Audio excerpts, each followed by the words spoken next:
உலகப்போர் மூழ்கின்ற நெருக்கடியை மேற்காசியாவிலே இஸ்ரேலின் வழியாக அமெரிக்கா உருவாக்கி கொண்டிருக்கிறது. இந்த ஆர்ப்பாட்டத்தினுடைய முக்கியத்துவம் அந்த இடத்தில் தான் இருக்கிறது.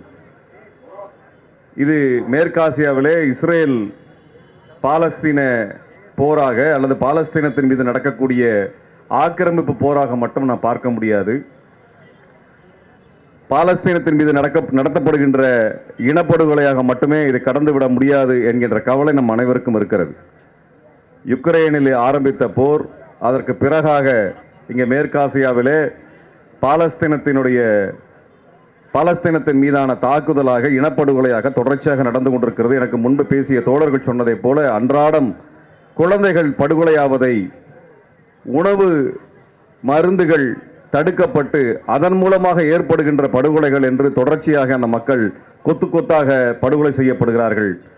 இப்படிப்பட்ட ஒரு மோசமான படுகொலை, அதில் ரொம்ப குறிப்பாக சொல்ல வேண்டும் என்றால் ஐநாவினுடைய சாசனங்கள், சர்வதேச மனித உரிமை சாசனங்கள், மனிதநேய சாசனங்கள் அனைத்தையுமே இஸ்ரேல் மீறி இருக்கிறது, சர்வதேச சட்டங்களை மீறி இருக்கிறது. ஆனால் அது குறித்து எந்த விதமான நடவடிக்கையும் சர்வதேச அளவில் எடுக்க முடியவில்லை. இந்த போர் இப்பொழுது பாலஸ்தீனத்திற்கு அருகில் இருக்கக்கூடிய லெபனான் மீதும் விரிவடைந்திருக்கிறது, சிரியாவின் மீது நடந்து கொண்டிருக்கிறது, ஏமன் மீது நடக்கிறது. இப்பொழுது ஈரானை போருக்கு அழைத்திருக்கிறார்கள். தோழர் பாலகிருஷ்ணன் அவர்கள் சொன்னதைப் போல ஹமாஸினுடைய தலைவரை ஈரானினுடைய தலைநகரத்தில் வைத்து ஏன் படுகொலை செய்ய வேண்டும் என்கின்ற கேள்வி ரொம்ப முக்கியமானது. அப்ப ஈரானை போருக்கு இழுப்பதன் மூலமாக மேற்காசியாவில் ஒரு பெரும் போரை கட்டமைப்பது என்பதை அமெரிக்கா திட்டமிட்டு நகர்த்தி வருகிறது. அமெரிக்கா 3 ஆற்றல்களை அளிக்க வேண்டும் என்று அவர்கள் இந்த போரை நகர்த்துகிறார்கள். மேற்கு பகுதியிலே ரஷ்யாவையும், மத்திய ஆசியா பகுதியிலே ஈரானையும், கிழக்கு பகுதியிலே சீனாவையும் நோக்கியான ஒரு மும்முனை போர் தாக்குதல் என்பது ஆசிய கண்டத்தை மையம் வைத்து நடக்க ஆரம்பிக்கிறது. இது எப்பொழுது தைவான் பகுதியில் ஆரம்பிக்கும் என்று நமக்கு தெரியவில்லை. ஆனால் தமிழ்நாட்டில் இருக்கக்கூடிய நமக்கு ஒரு கவலை இருக்கிறது.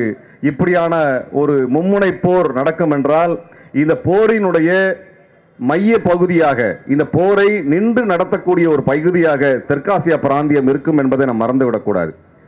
இலங்கையும் தென்னிந்தியாவும் தான் இந்த போரை நடத்துவதற்குரிய கடல் கேந்திரங்களாக அமையும், நிலப்பகுதியாக அமையும் என்பதை மறந்துவிடக்கூடாது.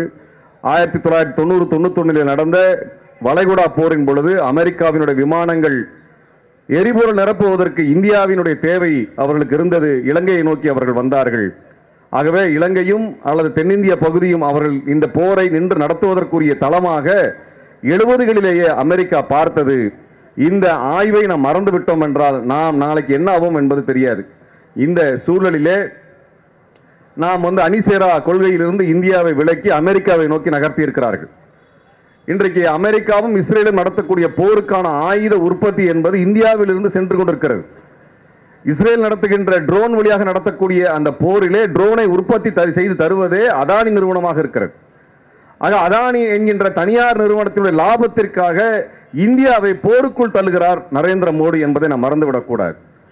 இஸ்ரேல் நடத்தக்கூடிய தாக்குதலிலே இந்தியாவிலிருந்து ஆயுதங்கள் உற்பத்தி செய்து கொடுக்கப்படும் என்றால் அந்த போர் இந்தியாவை நோக்கி விரிவடையும் என்பதை நாம் மறந்துவிடக்கூடாது. ஒருவேளை இந்த ட்ரோன்கள் இஸ்ரேலில் இருந்து ஈரானை நோக்கி தாக்கப்படுகின்றன, ஏமனை நோக்கி தாக்குதலுக்கு பயன்படுத்தப்படுகின்றன என்றால் இந்தியாவினுடைய போராகவும் அது மாறும் என்பதை நாம் மறந்துவிட முடியாது. நம்முடைய விருப்பம் இல்லாமல், பாராளுமன்றத்தில் இது குறித்தான விவாதம் எதுவும் இல்லாமல் இப்படியாக இந்தியாவை ஒரு போருக்குள் தள்ளுவதும், இதன் மூலமாக உலகளாவிய போரை அமெரிக்கா கட்டமைத்து ரஷ்யாவையும், சீனாவையும், ஈரானையும், வடகொரியாவையும் வீழ்த்த வேண்டும் என்கின்ற அதனுடைய திட்டத்திற்காக நம்மை பலியிட செய்வதற்கான இந்த நகர்த்துதலை நாம் கவனத்துடன் ஆய்ந்து மக்களிடத்தில் வெளிப்படுத்த வேண்டியது இருக்கிறது. போர் மேகங்கள் நம்மை மூழ்கடிக்கக்கூடிய ஒரு சூழலிலே இந்த ஆர்ப்பாட்டம் என்பதை விரிவான தளத்தில் மக்களிடத்தில் எடுத்துச் சொல்ல வேண்டிய தேவை இருக்கிறது. 1990 இலங்கையில் இருந்த மிக முக்கியமான ஒரு ஆய்வாளர் தராக்கி சிவராம் எனப்படுகின்ற ஆய்வாளர் இது குறித்து விரிவான கட்டுரை எழுதியிருந்தார். 2005 அமெரிக்காவினுடைய தெற்காசிய பிராந்தியத்தில் எதற்காக அவர்கள் இங்கே திரிகோணமலையிலே ஆயுத தளவாடங்களையும் அல்லது அவர்களுடைய போர்க்கப்பலை இங்கே நிறுத்துவதற்கான ஒப்பந்தங்கள் என்று சொல்லப்படுகின்ற அந்த ஒப்பந்தத்தை, அக்ஸா ஒப்பந்தம் என்ற ஒப்பந்தத்தை கொண்டு வர விரும்புகிறார் என்பது குறித்து மிக விரிவான கட்டுரையை அவர் எழுதி கொண்டிருந்த பொழுது அவர் கடத்தி செல்லப்பட்டு சித்திரவதை செய்யப்பட்டு படுகொலை செய்யப்பட்டார். அந்த கட்டுரை அவர் இறந்த பிறகு வெளியான கட்டுரை. அப்படியான கட்டுரையில் அவர் தெளிவாக குறிப்பிடுகின்றார், ஈரானை தாக்க வேண்டும் என்றால், மேற்காசியாவை தாக்க வேண்டும் என்றால் அவர்களுக்கு இலங்கை தேவைப்படுகிறது, தமிழர்களுடைய கடல் பகுதி தேவைப்படுகிறது, திரிகோணமலை தேவைப்படுகிறது என்றெல்லாம் எழுதியிருந்தார்.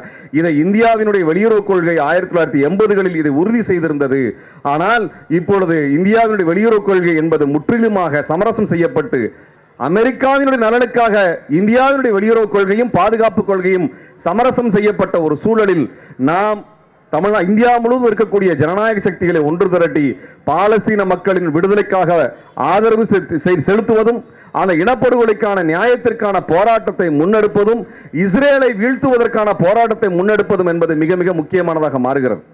நேற்று இஸ்ரேலினுடைய தூதர் சென்னையில இங்கே இருக்கக்கூடிய தென்னிந்திய வணிக தொழில் கூட்டமைப்போடு ஒரு சந்திப்பை ஏற்பாடு செய்திருந்தார். அந்த தகவலை தெரிந்து நாங்கள் வெளிப்படுத்தி இருந்தோம். பல்வேறு தோழமை அமைப்புகள், மனிதநேய மக்கள் கட்சி உள்ளிட்ட தோழர் ஜவாஹிருல்லா உள்ளிட்ட தோழர்கள் உடனடியாக போராட்டத்தை அறிவித்தார்கள். தோழர் அன்சாரி அவர்கள் போராட்டத்தை அறிவித்தார். இப்படி எல்லாரும் போராட்டத்தை அறிவித்து அந்த இஸ்ரேல் தூதருடைய சந்திப்பு என்பது ரத்து செய்யப்பட்டிருக்கிறது. தமிழ்நாடை அவர்கள் வணிகத்தினுடைய விரிவாக்கத்திற்காக இஸ்ரேல் பார்க்கிறது. தமிழ்நாட்டிலும் ஒரு டிஃபென்ஸ் காரிடார் கொண்டு வர வேண்டும் என்று இந்தியா சொன்னது. இங்கே மாமல்லபுரம் பகுதியிலும் இந்த டிஃபென்ஸ் காரிடாரை பற்றி பேசிக் கொண்டிருக்கிறார்கள். இங்கே ஆயுத தளவாட உற்பத்தி தனியார் நிறுவனத்துக்கு ஒப்படைக்கப்படும் என்றால் நாமும் தாக்குதலுக்கு உள்ளாவோம் என்பதை மறந்துவிடக் கூடாது. காட்டுப்பள்ளி துறைமுகம் அமெரிக்காவினுடைய கப்பல் படையை ரிப்பேர் செய்வதற்காக ஒப்படைக்கப்பட்டிருக்கிறது. இவை எல்லாம் ராணுவ தாக்குதலுக்குரிய இடங்கள் என்பதை நாம் மறந்துவிடக் கூடாது. இப்படி தமிழ்நாட்டை இந்த தாக்குதலுக்குரிய இடமாக தள்ளி வைக்கக்கூடிய வேலையை, ஒதுக்கி வைக்கக்கூடிய வேலையை, தமிழர்கள் அழிவதற்கான சூழலை உருவாக்கி கொண்டிருக்கக்கூடிய மோடி அரசை அம்பலப்படுத்த வேண்டியது இருக்கிறது. ஆக தோழர்களே, பாலஸ்தீன விடுதலைக்கான போராட்டம், பாலஸ்தீன இனப்படுகொலைக்கான நியாயத்திற்காக நாம் நடத்துகின்ற போராட்டம், இஸ்ரேலை வீழ்த்துகிறதற்காக நாம் நடத்துகின்ற போராட்டம், அமெரிக்காவை ஒழித்து கட்டுவதற்காக நடத்துகின்ற போராட்டம் என்பது உலகளாவிய அளவில் நம்மை போன்ற சாமானிய மக்களின் விடுதலைக்கான போராட்டத்தினுடைய முதுகெலும்பு என்பதை உணர்ந்து இந்த போராட்டத்தில் பாலஸ்தீன மக்களுக்கான நமது ஆதரவை தெரிவிப்போம். நன்றி. இன்றைக்கு பாலஸ்தீனத்தை தாக்கி கொண்டிருந்த இஸ்ரேல் அதிகமாக அந்த மத்திய ஆசியாவிலே மீண்டும் ஒரு வல்லரசுகள் போரிலே ஈடுபடுகிற அப்படிப்பட்ட நிலையை படிப்படியாக உருவாக்கி கொண்டிருக்கிறார்கள். ஈரான் நாட்டினுடைய பிரதமர் பதவியேற்பு நிகழ்ச்சிக்கு சென்ற ஹமாஸ் இயக்கத்தினுடைய தலைவர் இஸ்மாயில் நைலேயை அங்கே படுகொலை செய்திருக்கிற ஒரு காட்சி 2 தினங்களுக்கு முன்னால் 4 தினங்களுக்கு முன்னால் வந்து கொண்டிருக்கிறது. அதே போல நம்முடைய ஹிஸ்புல்லா அமைப்பினுடைய தலைவரையும் அதே தினத்திலே இஸ்ரேல் ராணுவம் படுகொலை செய்திருக்கிறது. கிட்டத்தட்ட நீங்கள் பார்த்தால் பாலஸ்தீனம் இஸ்ரேல் என்கிற அந்த எல்லையை தாண்டி ஈரான், லெபனான், பெய்ரூட் என்கிற அந்த பகுதி முழுவதுமே ஒரு போர்க்களமாக மாறுகிற அப்படிப்பட்ட சூழ்நிலை இன்றைக்கு வந்து கொண்டிருக்கிறது. ஈரானுடைய அந்த தலைமை அலுவலகத்தின் மீதே ராக்கெட் ஏவுகணை தாக்குதலை தொடுத்திருக்கிறார்கள். அதற்கு பதிலாக இன்றைக்கு ஈரான் இஸ்ரேலை தாக்குவோம் என்று கங்கணம் கட்டி செயல்பட்டு கொண்டிருக்கிறது. ஏற்கனவே ஹிஸ்புல்லாவுடைய தலைவரை படுகொலை செய்திருக்கிற காரணத்தினால் லெபனானிலே இருக்கிற அவர்கள் தங்களுடைய ஆயுதத்தை கூர்தீட்டி கொண்டிருக்கிறார்கள். இதில் இன்னும் வேடிக்கை என்னவென்று சொன்னால், இன்றைக்கு பத்திரிகையில் வந்திருக்கிற செய்தி அடிப்படையில் அந்த போர் எப்படியாவது முடிவுக்கு கொண்டு வர வேண்டும், அந்த போரை ஒரு சுமூகமான தீர்வு காண வேண்டும் என்று யாரெல்லாம் முயற்சி எடுக்கிறார்களோ அவர்களையெல்லாம் இஸ்ரேல் ராணுவம் குறிவைத்து தாக்கியிருக்கிறது.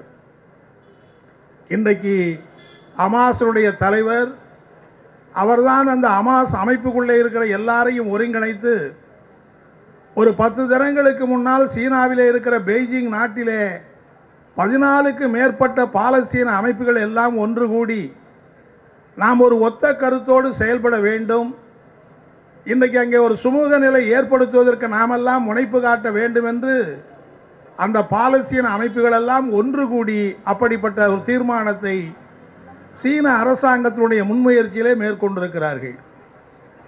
அதற்கான முன்முயற்சியில் ஈடுபட்டவர் தான் இன்றைக்கு படுகொலை செய்யப்பட்டிருக்கிற அந்த இஸ்மாயில், அந்த ஹமாஸினுடைய தலைவர்.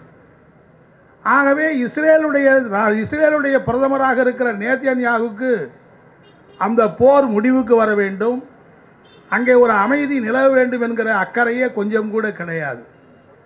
இங்கே எனக்கு முன்னாலே பேசிய கார்த்தி கூட சொன்னார், அண்ணா பல்கலைக்கழகத்திலே இருக்கிற மாணவர்கள் குரல் எழுப்புகிறார்கள், ஒலிம்பிக்கிலே இருக்கிற வீராங்கனைகள் குரல் எழுப்புகிறார்கள் எல்லாம் சொன்னார்.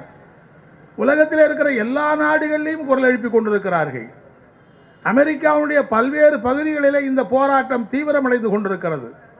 எல்லாவற்றை விட பாராட்ட வேண்டிய அம்சம் என்னவென்று சொன்னால், நேதன்யாகு அரசாங்கத்தை கண்டித்து இஸ்ரேலில் இருக்கக்கூடிய மக்களே இன்றைக்கு களத்திலே போராடுகிறார்கள் என்பதுதான் உண்மையிலேயே பாராட்ட வேண்டிய, பெருமைப்பட வேண்டிய செய்தி என்பதை நான் இங்கே தெரிவித்துக் கொள்ள விரும்புகிறேன்.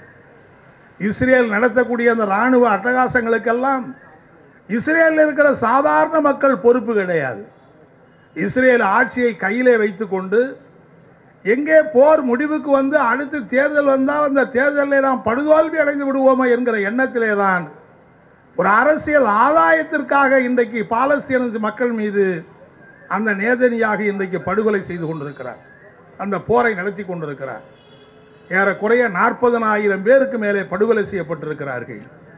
சரிபாதிக்கு மேற்பட்ட பெண்களும் குழந்தைகளும் அங்கே அழிக்கிறார்கள். என்ன நோக்கம் என்று சொன்னால், பாலஸ்தீனம் என்கிற நாடே இருக்கக்கூடாது என்பதுதான் அவருடைய நோக்கம். எனவே பெண்களை எல்லாம் அழித்து விட்டால் குழந்தைகள் பிறப்பதற்கே வழி இருக்காது. பாலஸ்தீனர்கள் இனி உலகத்திலே பிறப்பதற்கே, குழந்தை பிறப்பதற்கே வழி இருக்காது. குழந்தைகளை எல்லாம் அழித்து விட்டால் ஒரு தலைமுறையை அழித்து விடலாம் என்கிற நோக்கத்தோடு தான் திட்டமிட்டு அந்த பாலஸ்தீனத்தில் இருக்கிற பெண்களையும் குழந்தைகளையும் குறிவைத்து, அவர்கள் ஒன்றும் போருக்கு போகவில்லை, அவர்கள் அப்பாவிகளாக மருத்துவமனையில் இருக்கிற போது, அப்பாவிகளாக வழிபாட்டு தலங்களில் இருக்கிற போது அவர்களையெல்லாம் குறிவைத்து குருவிகளை சுட்டு சாகடிப்பதை போல இன்றைக்கு பாலஸ்தீன அந்த இஸ்ரேல் இராணுவம் இந்த மூர்க்கத்தனமான அட்டகாசத்தை செய்து கொண்டிருக்கிறது. இவ்வளவு பெரிய அட்டகாசத்தை செய்து கொண்டிருக்கக்கூடிய அந்த நேதன்யாகுவுக்கு உலகத்தினுடைய உற்ற நண்பராக இருப்பவர் அமெரிக்க ஏகாதிபத்தியம். ஐக்கிய நாட்டு சபையினுடைய பாதுகாப்பு கவுன்சில், உலக நீதிமன்றம் இரண்டுமே சேர்ந்து இப்படி கூட்டம் கூட்டமாக படுகொலை செய்யக்கூடிய அந்த நேதன்யாகு ஒரு போர் குற்றவாளி என்று நாங்கள் தீர்மானிக்கிறோம் என்று அவர்கள் அறிவித்தார்கள். அப்படி உலக நீதிமன்றமே கண்டனம் செய்திருக்கிற போது, மனித உரிமை பாதுகாப்பு கவுன்சில் அப்படி தீர்மானம் நிறைவேற்றுகிற போது, அப்படிப்பட்ட நேதன்யாகை வரவழைத்து அமெரிக்க நாடாளுமன்றத்தில் அவருக்கு ராஜ மரியாதை கொடுத்து அவரை பாராட்டி பேசுகிறார். அவர் அந்த அமெரிக்க நாடாளுமன்றத்திலே உரையாற்றுகிறார்.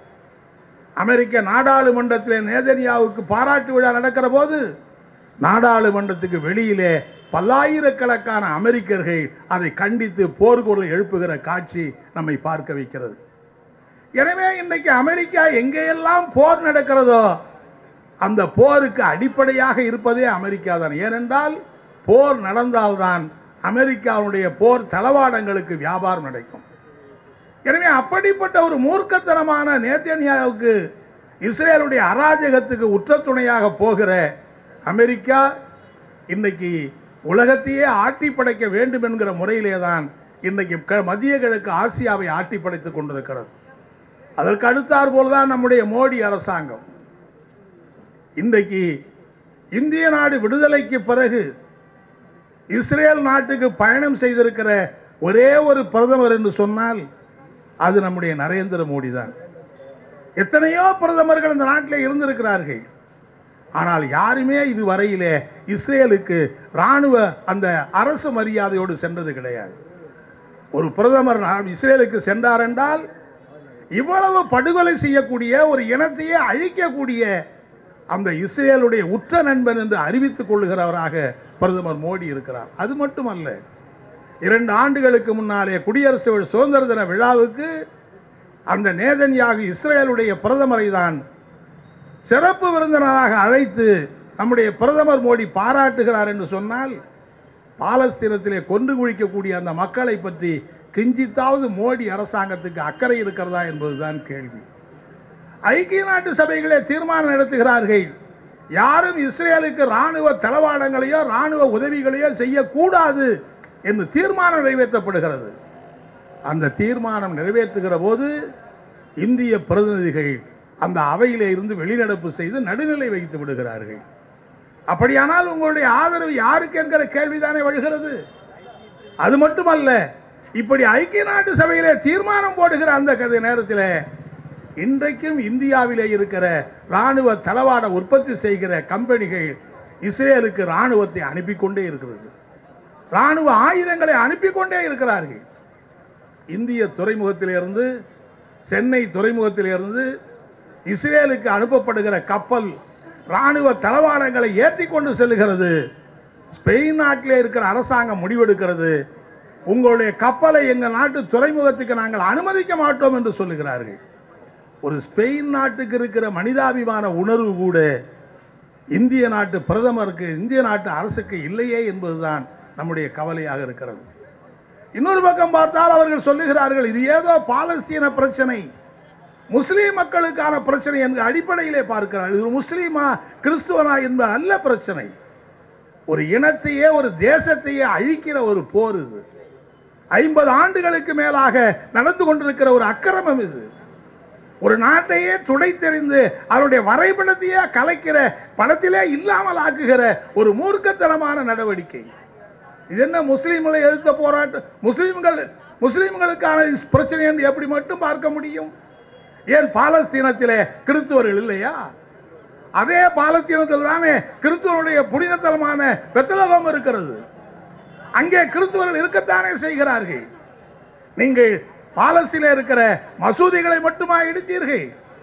எத்தனை கிறிஸ்துவ சர்ச்சுகளை இடித்திருக்கிறீர்கள்? எத்தனை பாதிரிமார்களை கொண்டிருக்கிறீர்கள்? ஆகவே இது ஏதோ ஒரு மத பிரச்சனையாக மாற்றி இந்திய நாட்டு மக்கள் மத்தியிலே நாங்கள் எடுத்திருக்கிற நிலையை நியாயப்படுத்த அவர்கள் முயற்சிக்கிறார்கள். நம்மை பொறுத்த வரையிலே இது ஒரு மத பிரச்சனை அல்ல, ஒரு குறிப்பிட்ட மதத்தை சார்ந்த மக்களுக்கு எதிரான பிரச்சனை அல்ல, ஒரு மனித இனத்தை அழிக்கிற, பாரம்பரியமாக ஒரு நாட்டை அழித்து அந்த நாட்டை வரைபடத்திலேயே இல்லாதாக்குகிற ஒரு அராஜகத்தினுடைய வெளிப்பாடு என்கிற முறையிலே தான் இன்றைக்கு நாடு முழுவதும், உலகம் முழுவதும் இந்த கண்டன இயக்கம் நடைபெற்றுக் கொண்டிருக்கிறது. உண்மையிலேயே நம்முடைய இந்திய சமாதான ஒருமை குழுவையும் இந்த கண்டன ஆர்ப்பாட்டத்திலே கலந்து கொண்டிருக்கிற தொழிற்சங்கங்கள், விவசாய சங்கங்கள், வாலிபர் சங்கங்கள், ஊழியர் சங்கங்கள், மாணவர் வாலிபர் மாதர் சங்க எல்லா அமைப்புகளுக்கும் என்னுடைய நெஞ்சார்ந்த வாழ்த்துக்களையும் பாராட்டுகளையும் நான் தெரிவிக்கிறேன். உண்மையிலேயே இன்றைக்கு பாதித்து பரிதவித்து கொடுக்கக்கூடிய இந்த பாலஸ்தீன மக்களுக்கு நாம் இங்கிருந்து சொல்லுவோம், நீங்கள் தனியாக இல்லை, உங்களுக்கு பின்னால் இந்திய நாட்டில் இருக்கிற, தமிழ்நாட்டில் இருக்கிற, இப்படி அமைப்பு ரீதியாக திரண்டிருக்கிற பல்லாயிரக்கணக்கான மக்கள் உங்களுக்கு பின்னாலே இருக்கிறோம் என்கிற அந்த ஆதரவை தெரிவிக்கிற ஆர்ப்பாட்டத்தை ஏற்பாடு செய்திருக்கிற உங்கள் அனைவருக்கும் என்னுடைய நன்றியையும் பாராட்டுகளையும் தெரிவித்து வாய்ப்புக்கு நன்றி கூறி அமைகிறேன். நன்றி, வணக்கம்.